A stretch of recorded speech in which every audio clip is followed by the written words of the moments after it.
Assalamualaikum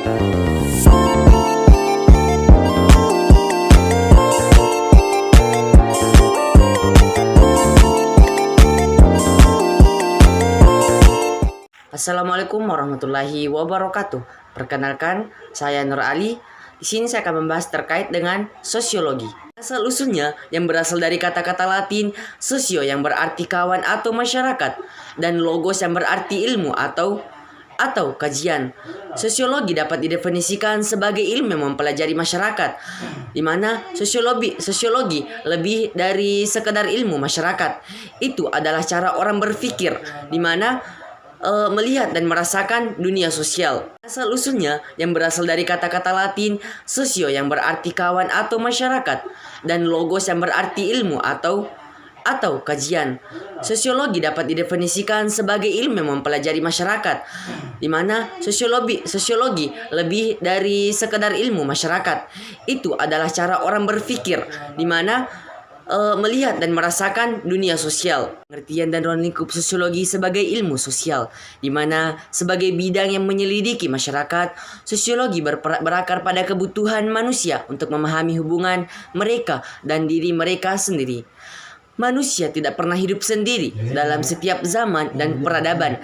Mereka selalu berkumpul, menciptakan nilai-nilai, membangun struktur sosial, dan menghadapi tantangan bersama. Sosiologi berfungsi sebagai penghubung antara pengalaman pribadi dan struktur sosial yang besar. Pengertian sosiologi secara etimologis, kata sosiologi berasal dari kata Latin, yaitu sosio yang berarti kawan atau masyarakat, dan logos yang berarti ilmu atau kajian. Oleh karena itu, kata ini dapat didefinisikan sebagai ilmu yang menyelidiki masyarakat. Meskipun demikian, makna ini berkembang sebagai seiring konteks, dan Auguste Comte yang dikenal sebagai bapak sosiologi mengatakan bahwasanya sosiologi adalah bidang positif yang menyelidiki masyarakat dengan cara ilmiah, menggunakan pengamatan, pengalaman, empiris, dan logika, di mana ia percaya bahwa seperti halnya ilmu alam, hukum tertentu yang dapat dipelajari mempengaruhi masyarakat, dan ilmu tertentu yang dapat dipelajari mempengaruhi ke dalam dua bidang utama, seperti dinamika sosial yang membatasi proses perubahan sosial, dan statistika sosial yang membahas struktur sosial, struktur sosial, di mana struktur sosial merupakan rangkaian pada hubungan yang ada di dalam masyarakat, seperti sistem, status, dan peran institusi sosial seperti keluarga, pendidikan, agama, ekonomi, dan politik, dan stratifikasi sosial yang membedakan kedudukan orang berdasarkan kelas, gender, dan ras atau nilai dari norma sosial. Sosiologi menyelidiki bagaimana norma dan nilai sosial muncul, bekerja, dan berkembang.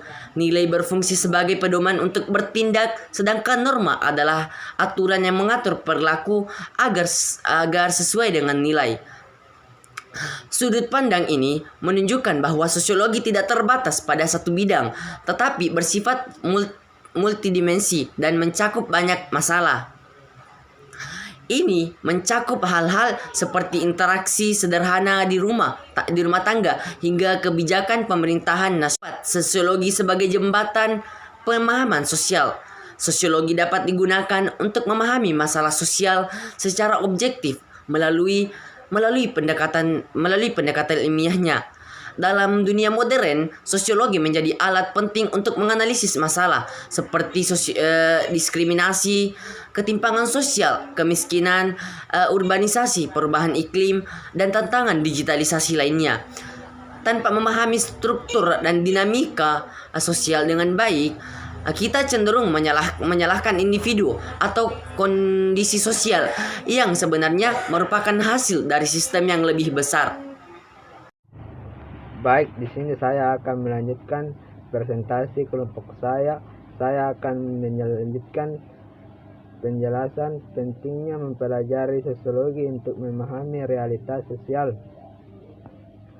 Sosiologi bukan hanya disiplin akademik yang diajarkan di sekolah, itu juga merupakan alat penting untuk memperoleh pemahaman yang lebih baik tentang banyak hal. Yang ke-1, membuka kesadaran sosial dan kritis. Bagaimana diperkenalkan oleh Chevring Mills pembentukan imajinasi sosiologis atau imajinasi sosiologis. Yang kedua, perbedaan sosial dan membangun toleransi. Perbedaan dalam hal suku, agama, kelas sosial, dan orientasi hidup sangat nyata dalam masyarakat majemuk seperti Indonesia. Belajar sosiologi membantu menjelaskan bagaimana perbedaan terjadi dan bagaimana kita harus mengenalinya.